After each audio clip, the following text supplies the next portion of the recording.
मु संजय आपको स्वागत करुच्ची संजय स्टडी चैनल रे। तो आज आम एसओटीटी एग्जाम रे आसवाक विभिन्न प्रश्नर उत्तर गुड़िक आलोचना करवा। आपण मैंने चैनल टी को प्रथम रु शेष पर्यंत देखंतु एवं केउ गुड़िक इम्पोर्टाट जहाँ भी आपर इम्पोर्टाट क्वेश्चन गुड़िक एठार आलोचना करको आपण मैंने खातार निश्चिंत भाव में लिखि नियंतु। केते मार्क रहा आपण मैंने निश्चिंत कमेंट रे जणांतु एवं आमे यापर आपको गोटे प्रश्न देवु जोटा कि आपण मैंने कमेंट करेंगे। तो आज प्रथम प्रश्न कौन रही है निम्नोक्त मध्य केउट एक अश्वक्षुराकृति ह्रद अटे। तो अश्वक्षुराकृति ह्रद आपण मानकर ओडिशार केउटी अच्छी। Option A Chilika, option B Anshupa, option C Pulicat, option D Kolleru. तो कौन हम यार उत्तर पिला माने तो आपण मानकर उत्तर हो ऑप्शन बी अंशुपा। ठीक अच्छे। नेक्स्ट क्वेश्चन को जीवा। केउ नदी को दक्षिण गंगा कहा जाए।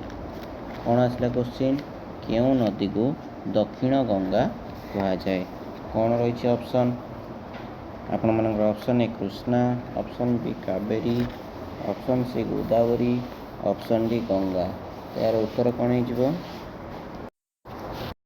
तो कौन हो यार उत्तर कृष्णा रही, कावेरी रही, गोदावरी रही, गंगा रही। यार उत्तर पिला माने कौन हम आपण मैंने समस्ते जानते दक्षिण गंगा क्या कहुए उत्तर हो गोदावरी। ठीक अच्छे। नेक्स्ट क्वेश्चन को जीवा। कौन रही बरेही प्राणी जलप्रपात क्यों नदी शज्यारे अवस्थित।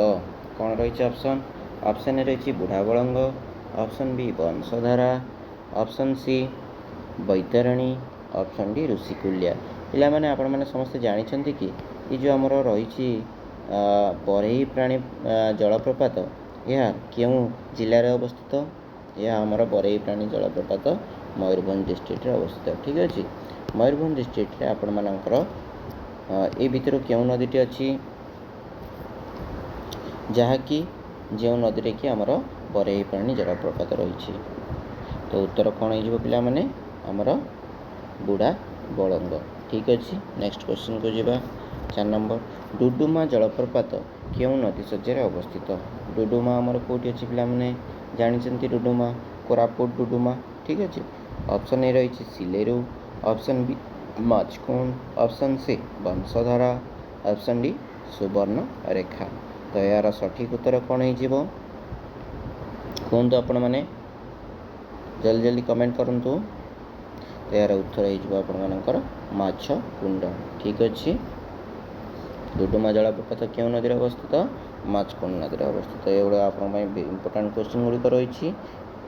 आपण मैंने जब चैनल नुआ अच्छा चैनल टी को सब्सक्राइब करनी।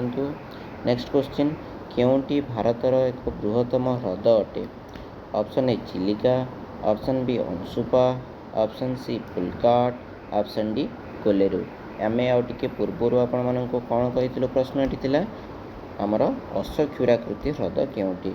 एबे आमर पचारि कौन ना बृहत्तम ह्रद। आपण अश्वक्षुराकृति ह्रद कौन रही अंशुपा रही।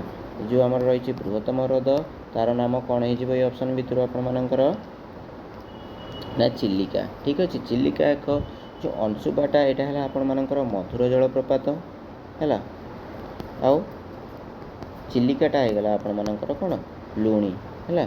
चिलिकाटा लुणी जलप्रपात ह्रद। ठीक अच्छे। नेक्स्ट क्वेश्चन को जीवा। अरुणाचल प्रदेश रे ब्रह्मपुत्र क्यों नाम धारण करिछि।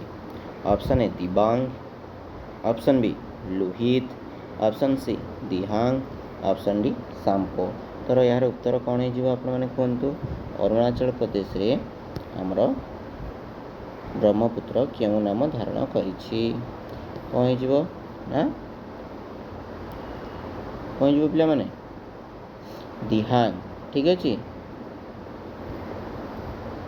अरुणाचल प्रदेश रे ब्रह्मपुत्र नदी के आम कौन कहे दिहांग बोली कहे। ठीक अच्छे।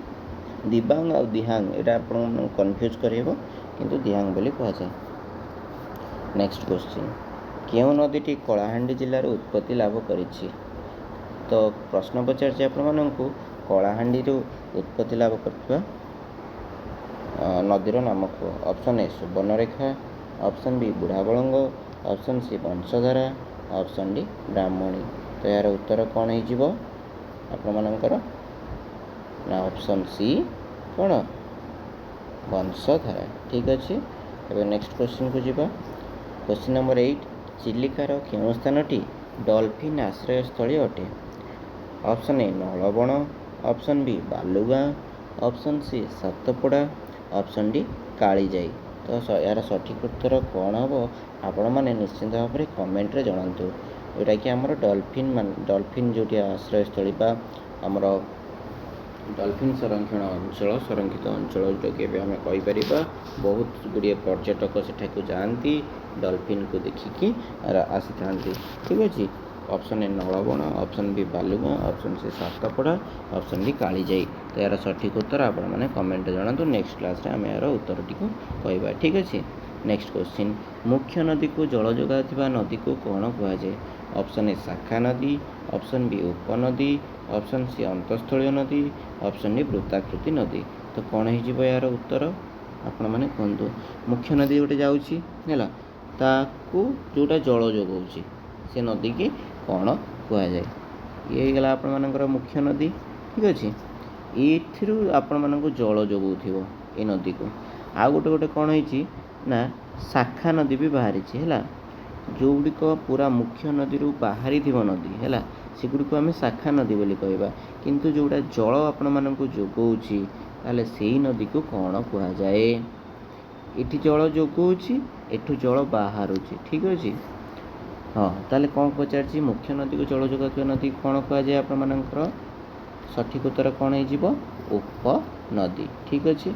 नेक्स्ट क्वेश्चन 10 नंबर मुख्य नदी बाहर नदी कौन कहुए? टी पूर्व कहती यहाँ मुख्य नदी एमती देखिए बाहर गोटे है ताले ये नदी को आमर कौन कहवा? ऑप्शन ए उपनदी, ऑप्शन बी शाखा नदी, ऑप्शन सी उपर नदी, ऑप्शन डी अंतः पार्श्वस्थ नदी। तो यार उत्तर कौन हो आपने जानते?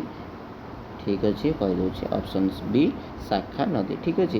वीडियो किपर लगे निश्चित भाव में कमेंट जनातु और प्रश्नर उत्तर कही दिंतु सांगसाथी मानक निश्चित भाव में शेयर कर दिखाँ। Okay thank you for watching.